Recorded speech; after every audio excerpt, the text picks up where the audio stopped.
firstly on the definition of agency, and then unsurprisingly, and then talking about welfare and inequality, and then finally talking about punishment in society.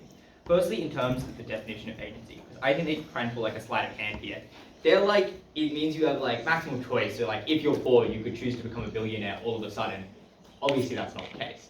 Obviously agency, as we tell you at first, is a reasonable definitional fiat. It's just to say that it's defined relative to your means. Like obviously, the extent to which you can make choices. It's to say, if you have choices in front of you, you can choose between them quite fairly and you have the capacity to make those choices. It does not magic into your position other choices that you could not possibly make. It does not magic $1 billion into your bank account that you could pick to use. Obviously, that's not the case. It is about the fact that if you have choices, you have the ability to choose between them. And that's the important distinction that we provide you here. Because it suggests, and it impacts all the things we tell you about structural inequality, it suggests that if someone had the choice to not be in the position that they are, a position that is very clearly bad for them, they would have made that choice. It suggests then the reason they didn't is because those choices weren't in front of them.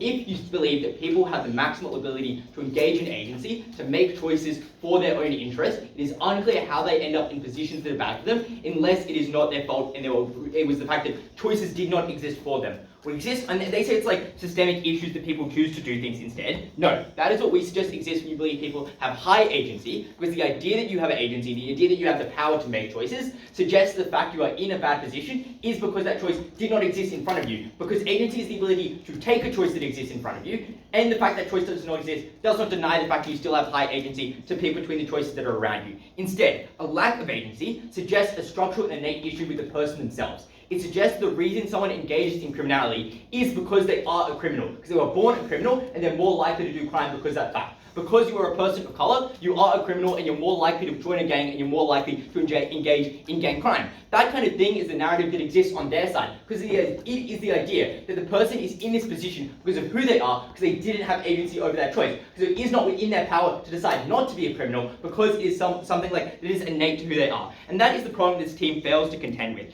They say that agency is more likely restricted now because you have a lot of it, so you're like, it's reasonable to take away a bit. But I would suggest that discursively, this in fact results in people being more valuable in terms of agency. Yes, this might be a debate about government policy, but obviously the government dictates a variety of things that impact the way people feel about the world. It dictates the education system, the way that it describes why crimes are the way they are, why policy is the way it is, whether politicians speak towards people when they justify their things, obviously relies on this idea. I would say that if people believe the average person has a high amount of agency, it would value extending that. It would value people who lack that agency right now, extending it towards them. It would value the fact that you should give people more choices in front of them because they can make those choices well, and it is good to give people more choices. That is the thing that we tell you in this debate. Firstly, then, let's talk about welfare and inequality. Firstly, we have a preemptive argument about this to explain why you're more likely to see greater reform around welfare and around things like that. And that's to say that inequality is seen as more structural within the government. They say this is just about government policy, but obviously it's important that the government believes that welfare and the reason why people need welfare, why inequality exists, is a structural problem within society and not something that is innate to individuals. Because it means structural problems are things the government should address. And that's why it's good that the government believes that they should have to address something. And we explain this quite clearly, and it's what I was saying in my introduction,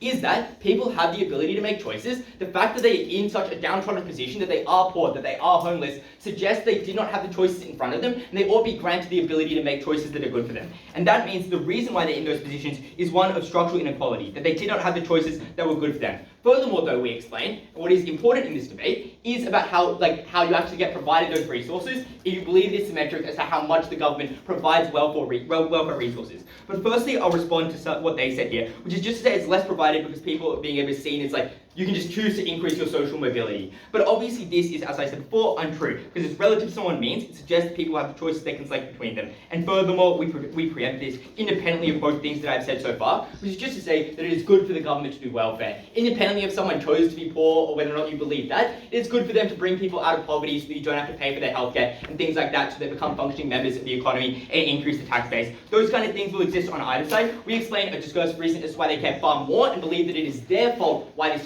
person is in their position, why it is the government's duty to help this person and uplift them out of poverty, which increases the amount of welfare that is likely to exist. More importantly, what they do not respond to and do not engage with is the type of welfare that people are provided. We explain when you believe people can make choices in front of them and they can make those choices freely, they are not barred by things like coercion, they're not barred by things like addiction, which decrease their ability to make choices in front of them, that you ought grant them more agency when you provide them things like welfare. You give people cash, which is far more dignified, rather than giving them food stamps, rather than giving a card that only works at works at places where you can get food, you give them the ability to make choices for them. We say that it has like two massive impacts here. Firstly, it increases the uptake of these kinds of programs because it is something that is dignified. It is not something that reduces your dignity when you access these products. But furthermore, it just means that they're utilized far better because we explain to you that when people are able to make choices for themselves, which we explain to you structurally that they can, because people can make good choices, they have their interests in mind. Generally, people aren't absolutely stupid and bad at making decisions. It is good to give them the ability to decide where they should send their child to school. When they're given money, should it go towards food that they might already have or get from other means, or should it go to getting a heater in their home that they desperately need? That kind of agency is lacked on this opposition team and is deeply impactful to the way that welfare is meaningfully utilised by these people. We increase the amount of money that is used by the government, and we increase the effectiveness as to which it is provided and used by people, which means that even if we get less welfare, we explain that it is used in useful ways, which at the very least mitigates down the extent to which that claim is provided. Next thing that I'll talk about is whether or not people are punished more. Their claim here is just that people are punished more because now people believe that it is people's fault that they committed crimes. Like, you committed crimes because you wanted to commit crimes and you made that choice. Again, the previous responses I gave here about agency and about how this is agency is your ability to select between the choices in front of you, suggesting that when people make this choice it's because it is one that they didn't have another choice to make. Someone would not choose to go to prison. Instead, they would choose something else if they had the ability, or at least I imagine they would. But we would say that a couple of things. Firstly, people currently the government prioritizes retribution and being particularly punitive because these people are seen as being at fault and not being able to make the choice to rehabilitate. We explained that importantly, we described to you, what happens on our side importantly is that people can choose to get better, they can choose to avoid a life of crime when they re-enter into society. And that happens uniquely on our side. When the government provides an assistance to do things that aren't crime, to avoid going to prison in the future, they will make that choice because they have agency and they describe as being an individual with high agency. When you don't believe people have agency, you believe they will just do it again. They will make the same choice as they did before because they lack the agency and the ability to choose something else. And this means you need to keep people off the streets and never put them back on the streets. Never give them a chance to rehabilitate. So if you believe that one side is more likely to be overly punitive, leave people in prison for far longer, it is this side, the side that does not people have the ability and the choice to rehabilitate, to do better and to improve when their circumstances change. We explain that the government is more likely to first change that person's circumstance by providing them welfare and providing them a better situation, so they have better choices to make, but it also just explains they believe that person has the capacity to make that choice in the first place. But the final thing I would say, even if you don't believe that, the government generally maximizes the amount of punitive nature it has within the criminal justice system. It has a bunch of tough and crime narratives and things like that already pushing against it, which means that it's unlikely the team can meaningfully say they would decrease the amount of punishment that exists on their side due to other discursive factors. Overall, we clearly explained to you that the amount of in terms of crime and welfare and things like that, we massively improve. But finally, we have an outstanding benefit, which is just about state overreach and why it massively decreases. We explained the vast majority of reasons why the state justifies its overreach and paternalistic treatment of its citizens is because those citizens are making bad choices, because if people cannot make choices and they're coerced, because queer people are coerced into being queer by the queer agenda or coerced into being trans. That doesn't occur on our side because we explain that the state perceives those people as having high agency. They choose to be trans and get gender affirming surgery because it was a genuine choice that is genuinely good for them. And that means the state is more likely to support it and less likely to restrict it. Those reasons, proud to affirm.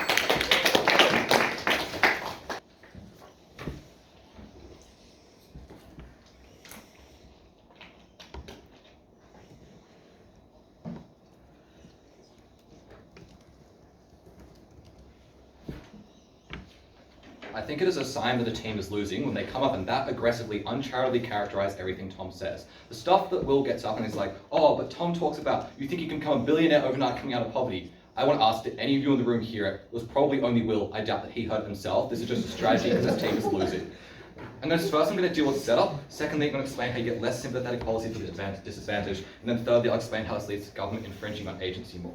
First, let's deal with the setup clash, what it's about. They say that they think the debate, pretty simply, the way I've understood what's happening in the case, is they think the motion is the government should have policies that say people should have a high level of agency. So where they don't have a high level of agency, they go and rectify the policy. What the problem with that is, it's a factual statement of people have high levels of agency. So it assumes that the average person already has a high level of agency, and then you do policies to follow from it, not the things that they explain. It's not their definitional fear to add a word into the motion. I don't think they're able to do that. That's not what the motion is about.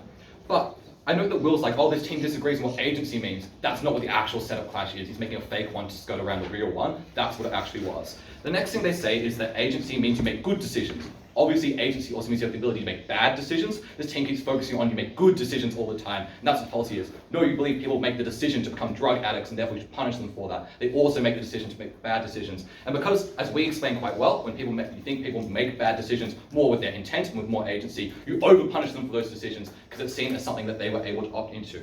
They say that the debate is not about minority groups who have structural barriers over it. The problem with this claim is that the average person is disadvantaged in some way, which means that if the majority of people are disadvantaged, then the wording in the motion that people have agency must apply to the majority of people. So we prove the majority of people are disadvantaged, and that cannot be the prescription of the motion. And the majority of people are disadvantaged because most people don't live in the developed world with the resources that this team explains we need to have a high level of agency.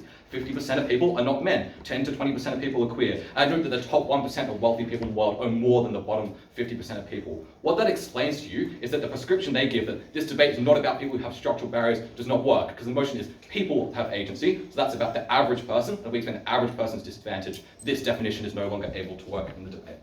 The last thing I'd say is that they can't say that means they can't say that people have high sense of agency, except for 90% of people. They can say, oh, they do innately have high agency, but it's just being restricted. But two things. Firstly, I would note that means there's no difference in the debate because both sides don't have public policy where you don't believe people have people don't have high levels of agency on either side. That's a zero delta motion where actually no one wins if possible to adjudicate.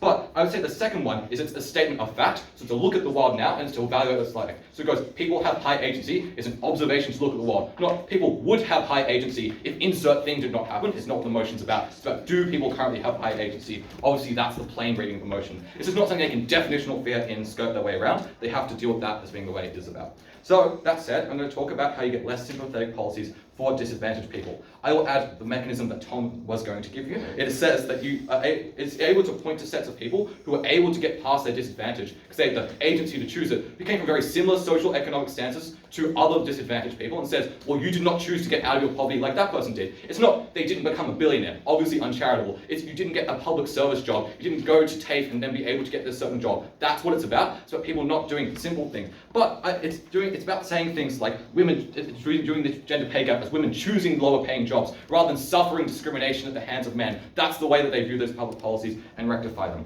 Next thing I would say is they say it means that we don't think all people do the same thing. So we have the intuition that all black people are going to do the crime. I don't have the intuition, but I'm aware that the average person does. But I would note that conversely, it means you don't think that they're all affected by structural barriers in the same way. So you don't believe they'll all make bad decisions some way. You also must believe that we're not all affected by the same things as well, if you're thinking that they're all individuated. So you should weigh our material that explains that you're going to believe that all minority groups at least have some capacity, and that's because all minority groups have at least some capacity to leave their circumstances. I would note it's super hard. It means that lots of them are not able to, and that was why people believe that one. But most people don't believe the average black person is a drug addict. I think that's super uncharitable. But people do believe that black people are able to escape poverty is an average held belief by a white majority, not that they are drug addicts. That means they don't support policies that give them things like welfare on their side when they have agency. When on our side you think that it's determined by their consequences, you change the things that determine it. And as Will correctly notes to you, you have incentives to get people out of economic poverty, which means it occurs either way. But if you never believe that those people are able to leave it because they'll consistently choose to not leave that poverty, you do nothing about it. But if you believe it's determined by their circumstances, you're likely to do something to change it. The next thing they say is people want to make good decisions, but what is good for you in the short term and what is good for you specifically, it's not good for society in the long term or everyone else. The team doesn't explain why short-term incentives of good decisions for an individual correlate to good benefits for society in the long term. The next thing they have to explain is that public policy makers believe that. Because this debate is not about does the average person believe this thing, but do public policy makers believe people want to make good decisions? And I would suggest that they don't, and they go much harsher on people making bad decisions. Firstly, they're often super far away from the problem. We've got things like Washington and Canberra hacks dealing with problems that are really far away from them. They get paid nice salaries, they're rich and well off, they're not connected to the average person, they've been devoid from the problem for a while. But secondly, I would note that they are racist, which means they just go on narratives by thinking things like black people do have the ability to choose this thing, but they say things like they're stupid. They use narratives against minority groups saying that they are lazy. And I would note that those are often common beliefs of people who work in these places and are racist. They're common on both sides. At least on our side, you believe they're likely to make changes as opposed to being something that stays.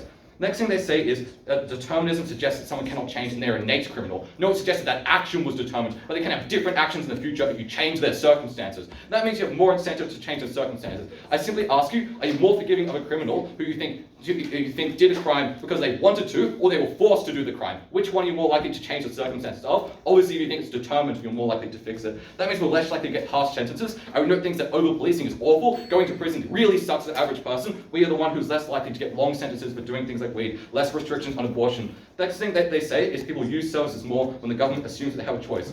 Two responses to this. Firstly, they can say on their side, well, we offered the people the welfare, but then they just spent it on drugs and stuff, so we stopped doing it because they use their agency in bad ways. Whereas on our side, you have to go with the narrative that, oh no, that was determined by their circumstances. You have to fix the core problem. You cannot blame the people for not using the services you give them. You have to do things. That looks like when kids skip school, they're like, oh, we offered school to them, but they just didn't show up to school. On our side, it's they didn't show up to school because of their circumstances. How can I fix that? That's something that our side deals with that they don't. But I would note that they don't present like the framework of their policy to these people. So people never hear that you think that they have free will. That's probably something you can do on both sides. The government presents in either way. Last thing I'll talk about is how the government is likely to infringe on agency more on their side. And the reason is because they have a high level, we have high level of agency on their side. So therefore small infringements don't seem like massive deals when you have a high level of agency. Compared to when you believe you have a low level of agency, small infringements on agency really matter because they're more marginally important. And what that means is that this side is more likely to do things like stop and frisk, because people have more higher levels of agency, which means that when you're carrying guns or carrying things that they don't want you to, it's like, well, it was your fault to get in that scenario, so you're definitely going to go to prison because you had a high level of agency, which means this team is willing to do those things.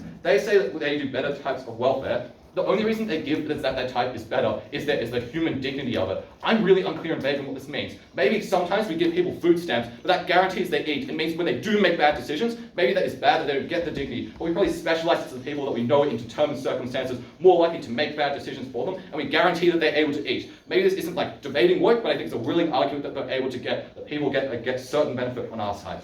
Look, at the end of that, I think we are at the side that is able to prove that we infringe on people's agency less. When you think someone has a lot of something, you're more willing to take it. When you think someone has not much of something, you take it less. At the end of that, I think our side is the only one that deals with actual characterization clash. The debate is not should people have agency, it's that they currently do, and then we deal with the policy after that. These reasons negate it.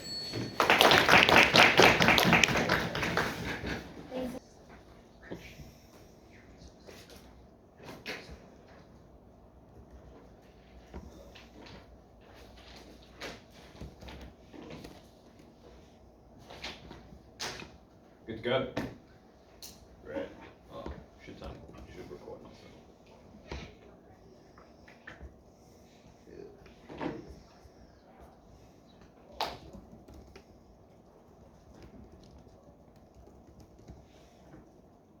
The central question of this debate is this debate more about helping people make good choices or punishing people when they make bad choices? The structure of this speech will be simple. I will explain why assumption that people have high agency changes the way we punish people for the better. And secondly, that we should always be helping people make choices for themselves because people make choices better than the government. So, I'll start with punishment. What do they say here? They first say at one end that, well, the government will throw the book at you because they believe that you have chosen to commit a crime. The problem with this is that agency, an assumption of it, implies reversibility. If you believe that someone had the agency to commit a crime, you must also therefore believe that people had the agency to not commit a crime, i.e. rehabilitate.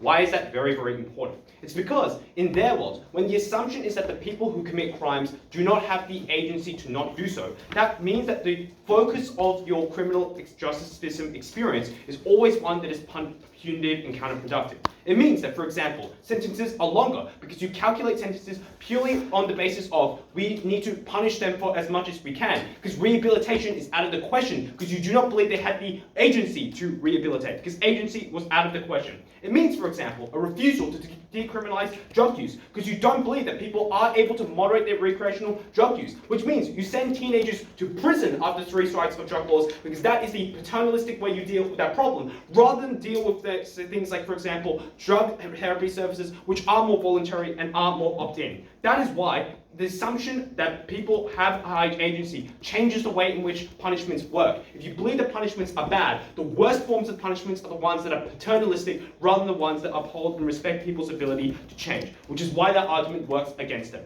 What else do they say? They say the counterfactual is one where, because we believe that people have committed crimes and they have low agency, just like, bless their hearts, we'll just forgive them. Is that how the status quo works? Is that how society views African Americans when they commit crimes? Or is it the far more likely alternative that they think that secretly because they believe that these people are inherent proclivities to commit crimes, which is the far more persuasive narrative. But also, this team unfortunately conflates motivation and the subsequent rationalization, which is to say that the unfortunate reason why racist white people think that black people are inherently predisposed to crime is not because they believe they have low agency. That's the post hoc rationalization. They believe so because they are inherently racist, which means that in a world where people no longer have that default that people have low agency, you have to bring those racist impulses to the fore. The next thing they say is, well, the problem is that when the government will intervene more when people have more high agency. This does not make sense. Firstly, all the types of ways in which the government will intervene more are done on the basis that people have very low agency. So the examples they provide, like saying having more parole restrictions, that is done because people do not believe that people have the agency to not do your parole review, that we restrict your freedoms because we do not believe you have the responsibility to deal with our freedoms well. We put guardrails on people's choices because we believe people might be fall rather than because we believe that people can walk. So this does not make sense. Their mechanism, I guess, is like, well, if you have 100 units of autonomy, it's kind of okay if we just decrease it by 30 because you had 70 left. This is not how autonomy works, right? Like, a claim to autonomy is a moral claim that suggests that people have the right to commit choices themselves and the government has no right to intervene, which is why people ought to be treated independently. But the last thing I will say is that even if you believe all their analysis, which is that this is disproportionately targeted at minorities and things like that, that suggests that the state is likely so racist that almost any form of a way of trying to help these people is one that will be always geared towards making these lives worse. And the answer then would be less state intervention rather than more state intervention. If you believe that the state is racist on either side, that is true of either side. The difference is that therefore we would want to minimize state intervention because state intervention is always vexed in the ways that they say it is. But we provide two important nuances to this characterization.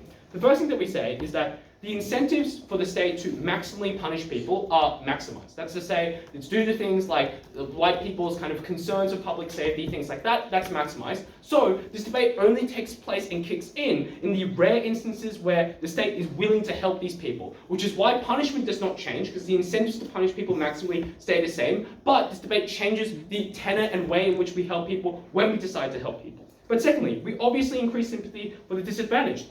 And the way in which second negative tries to respond to this is to say, well, the narrative is this. You'll be like, well, people just chose to, for example, commit a life of crime rather than getting another job. Women just chose to get a low-paying job instead of a high-paying job. But the very simple question is, why would they choose that? Right? Like, why would people, if they had agency, chose something that is clearly worse for their welfare? And the reason why people are likely to view that answer sympathetically and believe that the problem is that their choice set is constrained is because most people base their decision in relation to themselves. Most people think, well, I would want a high-paying job. I would not want to be a criminal and go to jail. So why would these people make a different choice? And here's where the distinction matters. We say that autonomy is not about whether or not the number of choices available to you is large or small. It's about your ability to make good choices within your choice set. So if people are obviously making really, really bad decisions, then the solution would be to expand their choices so they can make a better decision rather than denying their choice altogether, which is why we're able to increase sympathy in that way.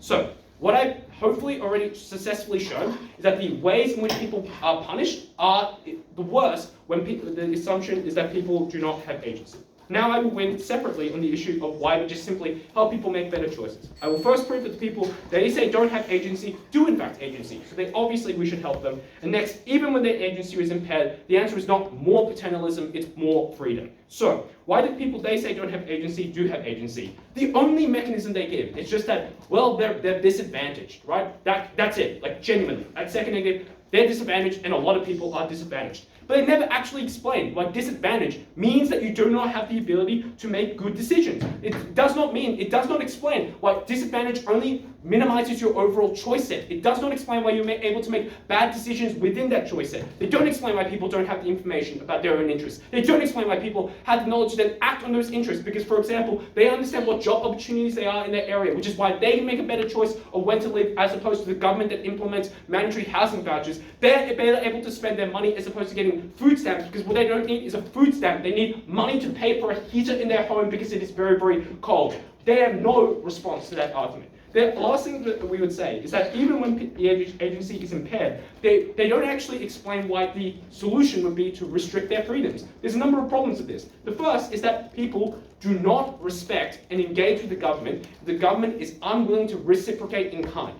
People, unfortunately, do not believe that the government is willing to help them if the government only imposes such stringent conditions upon their freedoms. It's why, for example, people drop out of school, because they don't believe that the government has their interest at heart, because the government is telling them to do things they do not want to do. The government does not even trust them to make those decisions. How do you think that makes people feel? How do you think it makes people feel to go to the welfare office and perform their poverty for food stamps they don't fucking need? Do you think people are likely to engage with those policies? And if people don't, they have no benefit. We would rather an imperfect policy that people actually are likely to buy into. If that's comparative, we are still winning it. But secondly, the other thing to say is that even if it's not buy-in, they never explain how people get out of that hole, right? Because their policy assumes that people are idiots and they will continue to serve them because they are idiots. They don't explain how people are able to actually get themselves out of that gap. So even if, for example, welfare is tied to your ability to show that you are able to get a job, that's still a benefit, because we force the government to make sure that people are actually able to create a sense of independence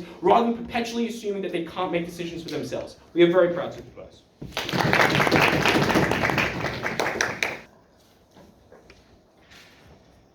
I will ask two questions in this speech. Firstly, who gets more resources going towards disadvantaged people? And secondly, who gets more policies that intrude on the privacy and agency of people?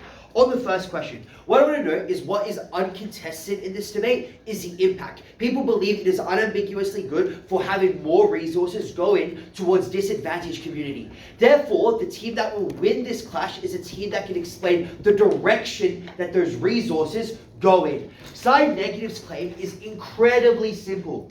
If you believe people have high agency, i.e. a very high ability to make choice, the fact that they're in such a bad circumstance is because of circumstances that force them into really dire situations. That's when the state acknowledges that people are in dire circumstances. We need to correct these circumstances that force people into these decisions. That's and that is far less likely to happen when you believe that people have a high ability to make a choice. Brendon has quite a clever response in his speech, which is that agency is not only the ability to do things, but is also the ability to reverse things, i.e. there is reversibility. And if you believe there is reversibility, then if people could have reversed their actions, therefore the fact that they're in such a bad situation is because of their circumstances. That's their only response. But the issue with this is a lot of decisions aren't reversible. If you chose to take out a loan that screwed you over, that is an irreversible decision you made many years ago. If you chose to do a crime like assault someone, sexual assault is not something that is reversible, or arson is not something that is reversible. Explaining that this argument or this response does not hold enough responses. That mechanism is so simple. If you believe that people have a high ability to make a choice, and that's what this side, if you believe that they have a high ability to make a choice, and that's what this side believes, then the material circumstances is not a consequence of their background or their conditions, but rather their choices, what that person is about. That's the reason why you get less resources going towards disadvantaged people. I'm going to get into side affirmatives analysis, but I want to clarify something which is incredibly confusing. And I think I found a precise way to explain it. The confusion this team has is that they believe that their side is adopting, but they believe that under their world, public policy believes that people have a high ability to make good decisions, and not that people have a high ability to make a decision. I'll explain this with Bibi's third argument, which has one mechanism, which is about how now people see inequality as structural. Her one mechanism is that if you believe people make good decisions, then it must be because of their circumstance. But that's not what public policy is assuming. In their world, it isn't assuming that people are making good decisions, just that people can make decisions. That's why all of their analysis is imprecise, and their third argument falls out of the debate. That's the problem with side affirmative. Just like if you can make decisions, that there. Then they have a bunch of reasons as to why the government has a bunch of generic incentives to do economic give resources to disadvantaged people. It's economically good, but that is entirely symmetric. This debate is just about this specific change. We explained, I want to whip 2 pieces of analysis that go through the guards unrebutted, and I'll do some way to explain why it's one important. Firstly, we explained that free will or agency is oftentimes an incorrect assumption, and basing policy on an assumption that is incorrect is a bad thing, because you get imprecise policy, which is not good for people. And we explained other factors, for example, the lottery of birth. For example, the fact that people can't choose what they want to do means that if free will is an incorrect assumption, which is what they're presuming, you get imprecise policies based off an incorrect assumption. That should weigh quite highly. It means you make worse policy decisions. But the second thing that we say that also get unresponded is that the state does not feel the need to intervene if you believe that people are capable of making good decisions to pull themselves out of this circumstance. Those 2 responses have enough airtime to be responded to. They do not get unrebutted. And if the rest of this debate is confusing, you should look to here to find clarity in this debate and to give this debate to side negative. That explains why we get far more resources going to disadvantaged people. And we've already explained, and this team has done the impacting to explain why that's incredibly important. The second question I'm going to ask in this speech is, who gets more policies that intrude on the privacy of people? And again, I'll make the observation that neither team, contests that intrusive policies are bad. Therefore, what this question will ask is about which direction does the benefit go? Under which side you get more intrusive policy? Again, side negative's mechanism is so simple. If the state believes that people have a lot of agency, they are more willing to do policies that intrude on agency because there is more of it to give up. For example, because you feel like there's more, it is okay to do policies that infringe on agency because there's more of it to give up. And it is less likely that people push back against intrusion of privacy when they have more of it. William Ryan's response is that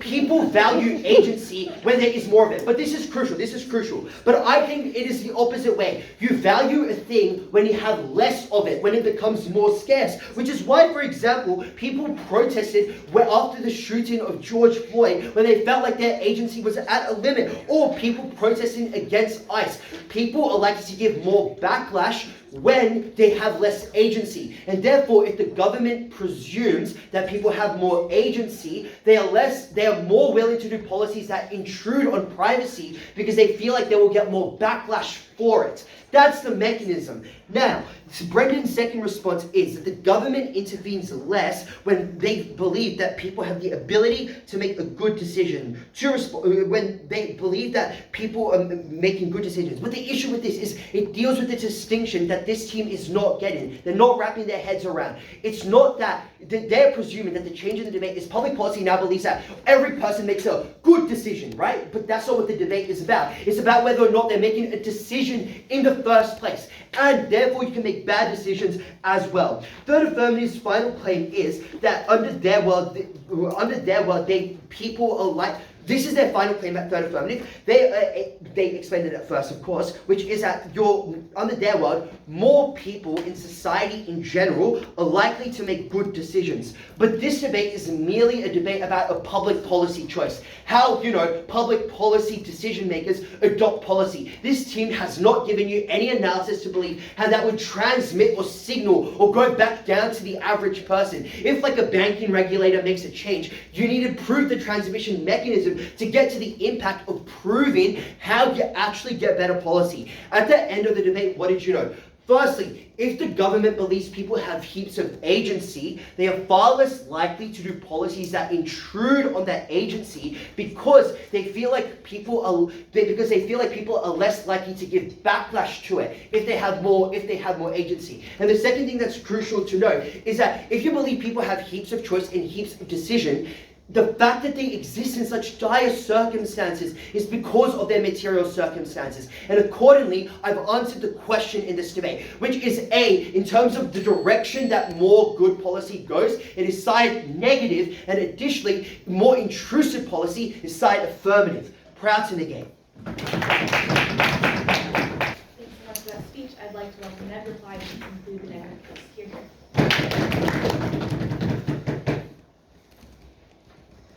A simple story, then I'm going to ask a question. You look at me, and I look really, really hungry, so you decide to give me half your sandwich. I immediately throw it in the bin, not being a good boy. You have two potential justifications. Firstly, I had free will and decided not to eat your sandwich for nefarious reasons. Maybe I didn't like it, or maybe I wasn't actually hungry. Secondly, you might think, Will is tired, he hasn't slept in hours, he's doing his third debate today, God, he must be exhausted, and that was always going to happen, a scenario that would always. Under which circumstance are you more likely to ever offer me food or something ever again? This team would have you believe that if you have the first justification, where you think, I had free will and decided to do it, you would just think, I need to expand the choice set. I know I gave Will half my sandwich, but clearly I should have had a platter ready for him of many things that he was able to pick. The state should expand all the services so people can pick anything that they want to. I suggest that this is ridiculous and the government doesn't react this way. I reckon the government looks at you, you guys look at me, you're pissed off and super angry at me. If you think I had free will, you never give me anything again. Compare this to the second piece of what we say is happening. I think you're far less likely to punish and backlash me, and with the way that we explained, you're far less likely to have prisons doing over-punishing. But I think you're likely to forgive me. You're likely to help me out and shepherd me through the struggle of the disadvantage, shepherd me through the struggle of being tired. You are the state, and I am the person seeking help. And I think on this side, you're far more likely to be forgiving, far more likely to ever offer service again. And I would note that that is crucially important, because for lots of people, the state is the only way that they are able to escape poverty. As Bibi very well explains, people are disadvantaged in a large amount of ways. That means they need the state's help to get out. That means you should weigh the claim incredibly highly that we give to you. That means the state is more likely to help on our side. They're less likely to do things like over-punishment that confine you in a prison for the rest of your life because they are angry at you for not accepting the choices they give you. I don't know how plausible you guys think it is when all the characterization comes out that these sets of people are racist, that they're far away from the problem, those are the sets of people choosing public policy, that we all believe that in response to someone rejecting something, as the team explains, maybe you don't go to education, that you're going to offer more options instead. Again, for the reasons that are explained, that doing those kind of things is expensive, people don't want to think that they made the bad decision. All those things that team explains ends up knifing their own benefit because they don't explain why you're likely to get other policy instead. But I would note that the state is able to blame the actor for bad decisions when they make a choice on their side, but they have to blame themselves on our side, because the state knows that it has lots of power over circumstances, so it's the only one who can fix them. We give the state an imperative to make change over the circumstance. This is the side that doesn't give the state an imperative to make change, but rather skirts the responsibility and is able to blame the person. I would note this is especially true if you believe the uncharitable framing they give on what agency is, because agency is the ability, according to them, for people to make uniquely and only good decisions, which means when they reject education, when they reject welfare, that was a good decision, and the state can say, okay, that's fine, that person made a good decision not to do that. Not they had other circumstances determining meaning that they would never accept welfare, which is clearly the far more likely scenario. So that means when they make bad decisions, it's a good thing for them. This team says that they're going to expand the choice set instead. I would note that this team never proves that they are able to get enough political capital to expand the choice sets to all the sets of things they explain. But it's also detached from lots of the impacting they give, because the problems they give you are not about unexpanded choice sets, but rather they rest on people made a binary decision. We need to shepherd them into the decision and not let them make bad ones. For example, when Bibi explains to you again well that Indigenous kids are not showing up to school and that is bad, I'm unclear what expanding the choice set is going to do for these sets of individuals. I think we should help them go to school because that is what's going to be most beneficial for them, even if children make bad decisions in the short term, as children are point to do. But I would note that this team is just very narrow. I think note that our team is just more narrow because they want to expand the choice set. Obviously that expands it to a series of bad options for actors. Maybe we narrow the choice set and it's a bit destigmatizing for those people. We only offer them the good options. And that means that our side is only able to make sure we get benefits. We know an actor is going to make a bad decision because it's determined, it's likely because of their circumstances. We shepherd them into the right one. We win on the certainty of them making good decisions. These reasons again.